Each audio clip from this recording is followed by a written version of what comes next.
Mais après, il y a aussi des êtres qui ont toujours pris la Terre sous leur protectorat. Et là, je parle de la planète Vénus parce que c'est celle que je connais le mieux. J'ai écrit un livre qui s'appelle Alliance, qui est entièrement vécu sur cette planète. Et ces êtres-là sont passés par les mêmes phases que nous, mais avec beaucoup plus d'avance, évidemment. Et ils ont décidé d'aider la Terre dans son avance. Tout à l'heure, tu parlais d'une personne qui avait vécu, que je ne connais pas, enfin, j'ai pas lu, dont parle Elisabeth aussi dans un livre, qui a vécu dans l'Himalaya des expériences. Bon, je ne sais pas s'il s'agit de ça, mais je pense que non, vu ce qui s'est passé après avec les enfants qui avaient des handicaps.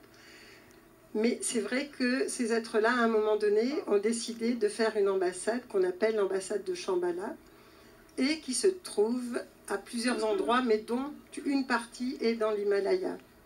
Mais c'est une vallée entièrement verte, entourée de massifs enneigés, mais qui ne peut être atteinte qu'avec l'autorisation des êtres qui y sont. Et ce sont des êtres d'autres planètes.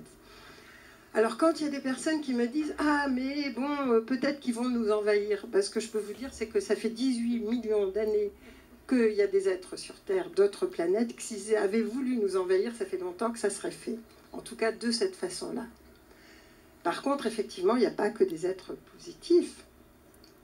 Moi, j'ai rencontré des êtres, par exemple, qui sont des expérimentateurs, c'est-à-dire qui viennent étudier nos émotions. Il y a des planètes où il n'y a pas les mêmes émotions que sur Terre. Nous naviguons au niveau de nos émotions. Nous sommes une planète de 3 dimensions, ce qui est presque rien, par rapport à toutes les dimensions qu'on peut rencontrer. Disons qu'en voyage astral, ce que je veux dire, c'est qu'on peut atteindre ce qu'on vivra dans la 5e dimension. On ne parle pas de la 4e, parce que la 4e, c'est un passage obligatoire, mais vous me poserez des questions si vous voulez par la suite. Parce que je ne sais pas exactement ce que vous avez envie de savoir ou d'écouter. Et donc, il y a donc, je ne sais plus où j'en étais d'ailleurs, mais...